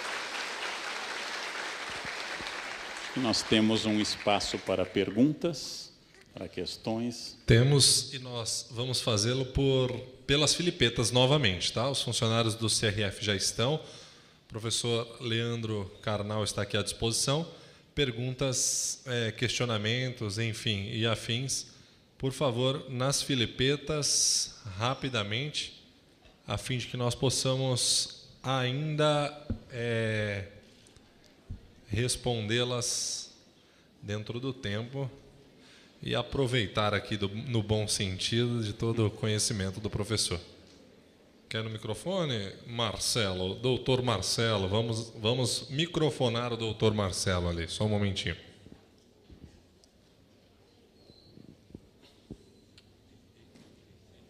O vermelho.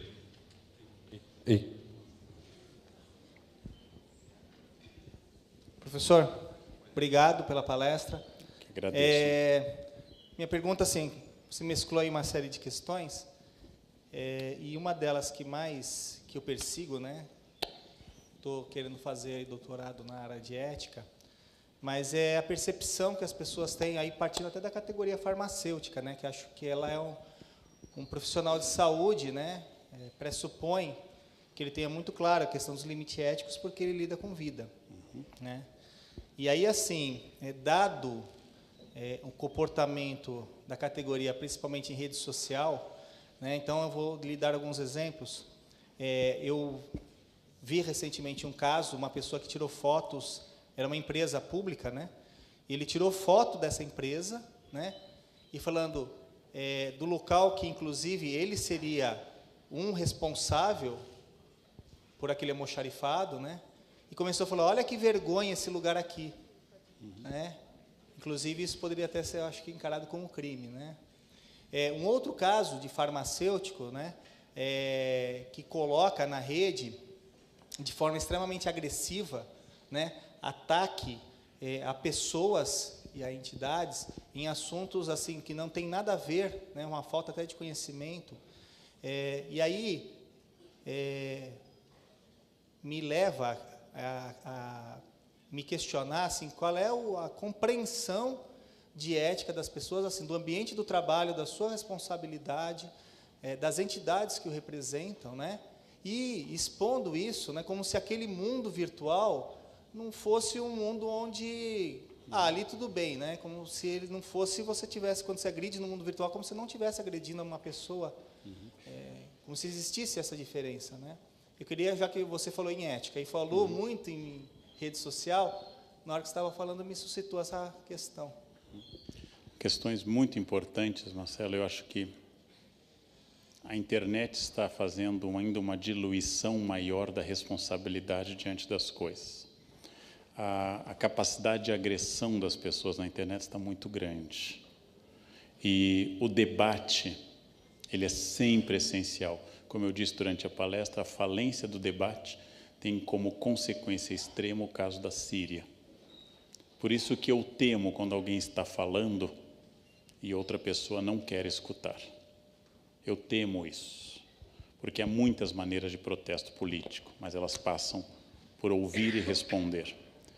Alguém que fotografa um almoxarifado no qual trabalha e reclama, em primeiro lugar, transmite a sensação de quebra de confiança da empresa, mas transmite a sensação de que ele não tem nada a ver com aquilo, que ele é uma peça num sistema. Bem, se eu trabalho numa empresa, tudo aquilo tem a ver comigo, tudo passa por mim. Internet, opiniões de internet, de redes sociais, sobre política, sobre outras questões, são um campo minado para as pessoas começarem a expressar seus preconceitos. Então, voltando ao tema que eu trabalhei, vocês não foram formados, como eu não fui formado, vocês não foram formados por uma escola sem preconceitos. Eu fui formado numa escola com preconceitos. Eu fui formado numa escola homofóbica, misógina, que falava mal da capacidade feminina, que duvidava da capacidade de pessoas oriundas de determinadas partes do país. Eu fui formado nisso. E cabe a mim reagir a esse tipo de imbecilidade e refletir hoje, como adulto, que valores são esses e por que eu não quero seguir esses valores. Então, expressar esses valores nas redes sociais é muito perigoso. Todo mundo devia ter muito mais cuidado com as redes sociais, especialmente quem é profissional, especialmente quem exerce uma profissão. Você não gosta de determinado gênero, não gosta de determinado tom de melanina, não gosta de determinada área do Brasil, guarde no fundo do seu coração preconceituoso. É mais prudente, profissionalmente e eticamente. E comece a ler e se informar mais dos problemas. Como diz o Saramago, eu não quero que todo mundo se ame, porque isso é impossível.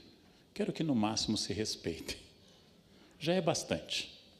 Já é bastante.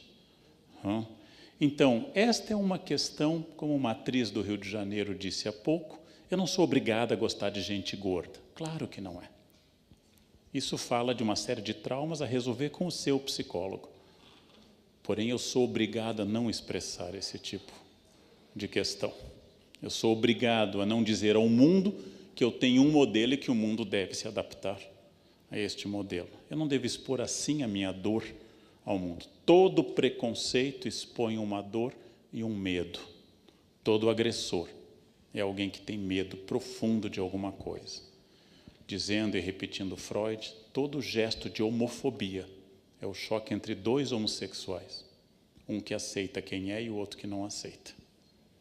Todo choque homofóbico é o choque entre dois grupos. Um que adoraria fazer aquilo, mas não pode, por formação ou repressão, e o outro que provavelmente faz. Todo choque com isso é um choque de eu tentar superar a minha dor. Então, é preciso não expor tantos preconceitos para não pegar mal. Ou usando um verbo que eu aprendi em São Paulo, que eu adoro, não orna. Não orna. Eu adoro esse verbo, ele é paulista, né? Ornar. Para quem não é de São Paulo, é combinar. Ornar é combinar. Não? O sapato orna com o cinto, por exemplo. Por favor. Nós temos uma pergunta aqui, professor, do Armando. Ele disse: o pensamento de Sartre e de Simone de Beauvoir. Isso, além de tecnologia, não contribui para o individualismo atual. Eu acho que todo o pensamento humanístico, clássico, inclusive burguês do XIX, contribui para o pensamento individual. Estamos sós, diz o Sartre no seu livro Existencialismo e o Humanismo, estamos irremediavelmente sós. Mas a questão filosófica não é perceber o indivíduo como só, é perceber que eu estou só, do ponto de vista filosófico ou psicológico, mas que meu corpo e minha existência física compartilha com o mundo espaço. Aí não é Sartre, é Newton. Não? Aí eu tenho que levar em conta a existência física dos outros.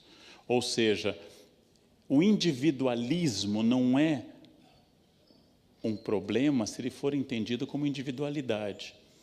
Individualidade é uma vontade. Por exemplo, todo professor e todo profissional, todo farmacêutico, todo médico, todo enfermeiro deve ter autoridade. Autoridade derivada da sua função e do seu conhecimento, que é diferente de autoritarismo. Autoritarismo é quando eu acho que o mundo deve me servir porque eu sou a autoridade. A autoridade é quando eu digo que essa coisa é X, fruto disso. Então, autoridade é boa, individualidade é boa. Pensar em si também é bom. Agora, só pensar em si, autoritarismo e individualismo são defeitos estruturais. E ao contrário do que diz a autoajuda, de quem eu sou um inimigo brutal. A autoajuda chama-se assim porque ajuda quem escreve, por isso autoajuda. Quem escreve ganha dinheiro. Ao contrário do que diz a autoajuda, que se você não se amar, ninguém vai te amar, a pessoa que se ama muito é insuportável. Você tem que se amar um pouco menos e começar a observar um pouco mais o mundo. Não? É tudo o contrário do que diz a autoajuda. Se você pensar, acontece. Isso é esquizofrenia. Isso é esquizofrenia, gente. Você pensar, acontece, é esquizofrenia. Não? Tem uma autora que lançou um livro chamado O Segredo, que disse: o que você pensa, acontece. Pensei em empurrá-la de um prédio e dizer: agora voa, mas pensa firme, você pode voar. Não? Quer dizer, isso é um delírio de criança em fase pré-operatória, em fase inicial de formação de pensamento abstrato. Então, essas são questões importantes, éticas, de não confundir individualidade com individualismo e não confundir autoridade com autoritarismo. Professor, mais uma pergunta da Márcia. Como você vê a questão da falta de limites nas crianças de hoje? Perda dos valores morais dos pais? Eu acho que as crianças estão particularmente mais inteligentes do que no passado.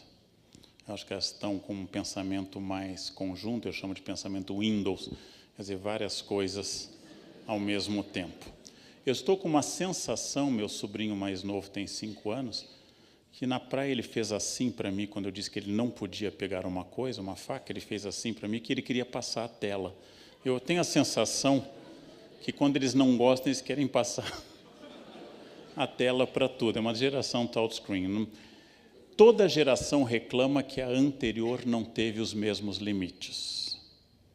Toda geração diz que na minha época havia normas e hoje não há. A primeira vez que isso aparece é num texto do século V a.C., quando um filósofo ateniense menor diz que do jeito que vai, não vai ter futuro para Atenas, porque os jovens de hoje, século V, já não leem como ler.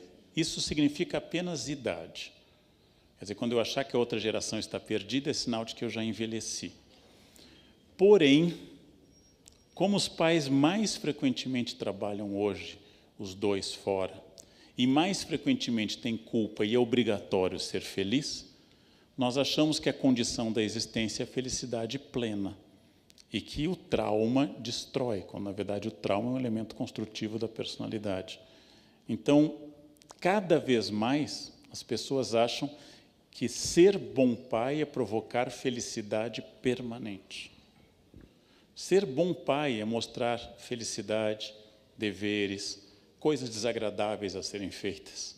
desde limpeza a escovar os dentes, tentar passar valores e, às vezes, ter que estabelecer limites e punição. Punição que cada vez mais entendemos que não deve ser física, mas não quer dizer que ela não deva existir. Derrubar a rede de Wi-Fi da casa está doendo mais do que tapa na cara. Não, deixar a pessoa sem senha de Wi-Fi durante 2 horas num cantinho, isso está doendo muito na média das pessoas. Não? Então, não precisa de punição física, porque o mundo não está mais trabalhando com essa ideia. Talvez fosse um sistema antigo. Mas lembrem, as crianças estão muito inteligentes, mas estão cada vez mais fechadas neste universo eletrônico, cada vez mais, cada vez mais. O que será disso? Não sei, será uma geração diferente da nossa. No meu tempo, a gente fez a Segunda Guerra Mundial, bomba atômica e Auschwitz. No meu tempo, nós matamos 55 milhões de pessoas sem internet, sem computador. Então, eles não estão muito piores do que nós. Fizemos coisas terríveis no passado. A nossa geração fez do século XX e as anteriores o mais violento de toda a história humana, sem internet. Sem internet. Então, não fica jogando, na minha época todo mundo se respeitava. Não, é só uma memória minha e isto é absolutamente falso. Outra questão? Sim, mas algumas, professor. Alguém cita uma frase de um autor e pergunta como o senhor interpreta o sentido ético da frase. A frase é: quem diria, a própria virtude necessita de limites. Existe, uma frase muito presente nos moralistas do 17, como Rochefoucauld, que dizem o seguinte: a virtude pode se transformar num defeito. Quando, por exemplo, eu passo a me orgulhar de que sou um marido honesto e fiel, e a esposa passa a se orgulhar que é honesta e fiel, e passa a criticar aquelas que não são honestas e fiéis, a pessoa transformou uma virtude num ponto de vaidade. Eu, ao fazer um café filosófico, citei a história de Santo Antão, porque a virtude pode se transformar num defeito. A pessoa que transforma a virtude na sua meta e não no meio para atingir a felicidade, que é a expressão de Aristóteles. A ética é um meio para atingir a eudaimonia, a felicidade grega, eu, bom, bem. É a pessoa que começou a perder o objetivo. É a pessoa que começou a perder o limite. Tudo tem que ser prudentemente pensado. É bom ter cuidados de higiene. Lavar as mãos em excesso é um toque chamado a blutomania. Eu gosto quando tem a blutomania, a cozinheira, o enfermeiro e o médico. Eu gosto de enfermeiras com esse toque, né? Mas tudo contém o seu contrário. Citando, não sei qual a relação exata que vocês têm com a personagem, citando o Dr. Hahnemann, fundador da homeopatia, a diferença entre remédio e veneno é a dose. Enterrado lá no cemitério do Père Lachaise, Dr. Hahnemann tem essa frase como coisa. Ou seja, tudo se transforma no seu oposto, se eu não tenho a medida. Rochefoucauld é o pai desse tipo de coisa. Ele tem umas frases ácidas demais, né? Ele diz às mulheres: se você odeia um homem, dê um tapa na cara dele. Mas se você odeia muito estruturalmente, mate-o. Mas se o ódio a este homem for tudo para você, case com ele. Porque aí a punição será ao longo de toda a existência. E viva mais também do que ele. Então, essas são as frases um pouco amargas do século XVII, por favor. Em qual momento da sua vida você viu a necessidade de ser ético? Achar que devemos perceber o valor da ética, de ser ético? Em qual momento da sua vida? Eu acredito, gente, sendo oriundo da classe média interiorana, de ascendência alemã gaúcha, que os primeiros anos não foram de reflexão ética, mas de osmose. Eu absorvi por osmose valores que eu supunha do entorno, o que a gente chama de currículo oculto ou indireto. Eu aprendi valores que vêm de uma cultura de imigrantes: acordar cedo, trabalhar, né? Cuidar um pouco do espaço do outro. Não era um fruto de uma reflexão e nem de uma convicção. À medida que eu fui envelhecendo, eu fui percebendo que alguns desses valores eram de fato valores. Outros eram apenas obsessão de imigrantes. Então, a racionalidade vai transformando aqueles valores obtidos por osmose em valores obtidos agora por reflexão. E eu incorporei vários destes valores. Mas, de novo, eu não sou um poço de ética. Eu permanentemente preciso corrigir questões. Quando eu dou um curso de capacitação para professores, a primeira coisa que eu falo para eles é uma lista das coisas erradas que eu já fiz como professor, para que eles entendam que não está ali um ser iluminado falando, mas alguém que hoje erra menos, porque eu já errei muito. Que este é o bom. Eu tenho um lema na minha vida, não tropeçar 2 vezes na mesma pedra. Ou seja, não cometer o mesmo erro. Nunca voltar a um hotel fazenda, por exemplo. Nunca. Só uma vez. Só uma vez. Depois, pronto, já foi taticado. Não voltar a uma estação de águas termais nunca. Nunca mais. A gente só comete o erro uma vez. A ideia de você se aperfeiçoar é você refletir sobre essas ações. Permanentemente. Para sempre, inclusive. Por favor. Professor, sei que não posso mudar o mundo, mas meu mundo posso mudar. Tenho e faço valer minha ética, porém, como reagir quando dentro da minha empresa o meu superior burla sua própria ética? Ética essa que está interligada à minha e de meus colegas para exercer um bom trabalho. Voltamos ao Dr. Hahnemann, né? A grande questão é como é que eu posso dizer a quem detém o poder sobre o meu CPF que aquilo é errado. Há várias maneiras. A que eu mais gosto, que eu acho genial, é a maneira feminina. Fazer ele achar que a ideia é dele. Essa habilidade feminina é a mais notável de todos. Você que sabe bem, você que manda, né? Você que decide. E vai conduzindo lentamente para aquilo que quer. Ai, amor, você quer ir para Campos do Jordão ou vamos para Bertioga? Ah, vamos para Bertioga. Ai, que bom, vamos sair cedo, porque a gente ficou 7 horas na estrada na semana passada, né? Vamos sair bem cedo. Você viu, né? Faltou água e a violência em Bertioga. Mas o que você quer, você é o homem, você manda. Eu já vou, vamos sair bem cedo, porque vai ser um inferno aí, tá, né? Aí você diz, não, eu acho que talvez seja melhor ir agora a Campos do Jordão. Não, é o que você quer mesmo? Essa é uma habilidade que leva os casamentos a bodas de ouro. Ela é feminina. Os homens são imbecis e enfrentam. A mulher concorda e faz do jeito que ela quer. Eu acho isso admirável, né? É admirável. Eu disse ontem no jornal, nós precisamos de mais mulheres na política, mas governando como mulheres e não governando como homens. Zélia Cardoso de Mello foi uma ministra fazenda, mas governou como homem. Foi a mesma idiotice que todos os homens que vieram antes dela e depois fizeram também. Precisamos de mulheres que façam mais negociação, que ouçam mais. Isso é uma virtude feminina. Então, como negociar? Eu já trabalhei em escolas com métodos errados, eu já trabalhei em escolas que eu tinha que fazer o que não acreditava, já tive que engolir coisas erradas porque eu precisava do emprego. Bom, esse é um dos limites. Quem bate num muro, quando ele é sólido, quebra a cabeça. Se ninguém bater, o muro nunca vai cair. Mas o primeiro que bate é Joana d'Arc. E Dark não da aldeia de Arc, mas Dark, né? Vai ser queimado ao final. Depois de muito tempo, o muro cai. Para eu enfrentar o mundo, eu tenho que saber a energia que eu quero empenhar nisso. Leila Diniz tomou um banho de praia em 1971, grávida de biquíni. Perdeu o convite para trabalhar na Globo, por causa dessa indecência. Uma grávida de biquíni.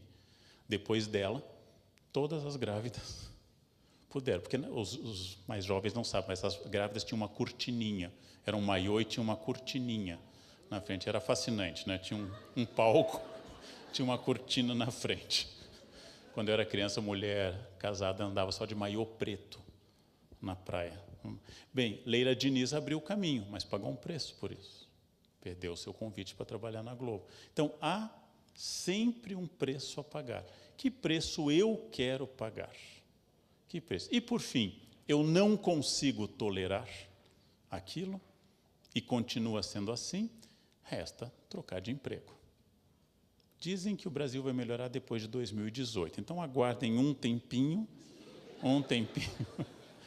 que ontem o Banco Central disse que em 2018 as perspectivas são muito boas.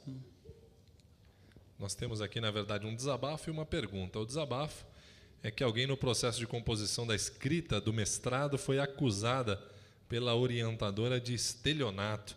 Isso foi até registrado por e-mail.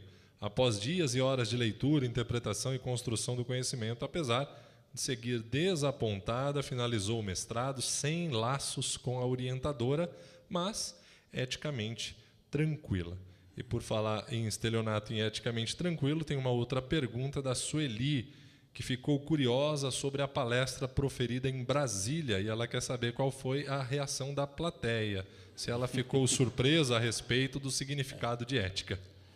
Bem, vamos começar com o primeiro desabafo. Relações de orientação são complexas, o único defeito que a academia não tolera é o plágio. Você pode ser qualquer coisa, até pedófilo, mas não pode ser plagiador.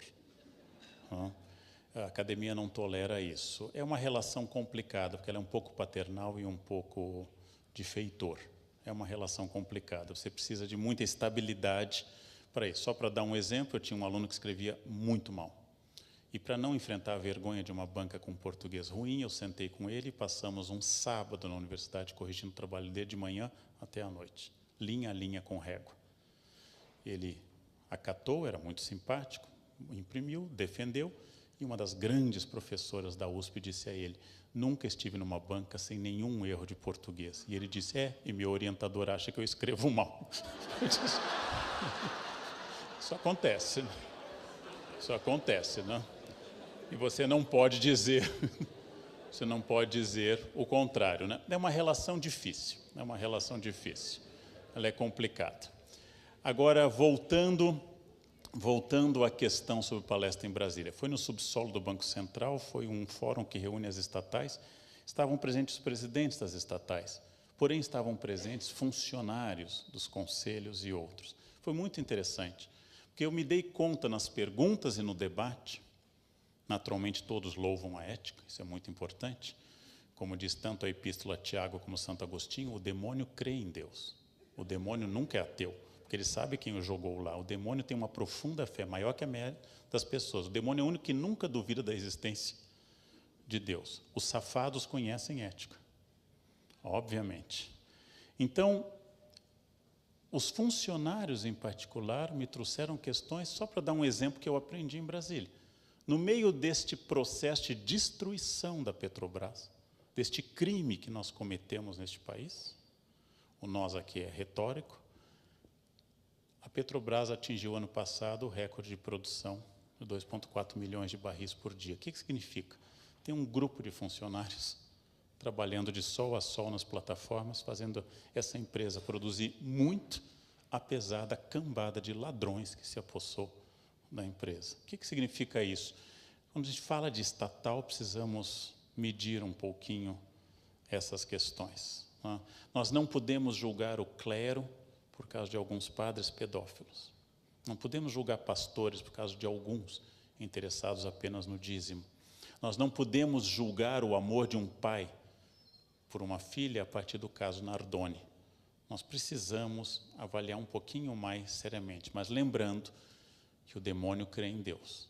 Satanás tem uma fé profunda em Deus. Só para usar essa metáfora de Santo Agostinho, também na Epístola de Tiago. Outra questão? Não. Finish. Obrigado. Hein?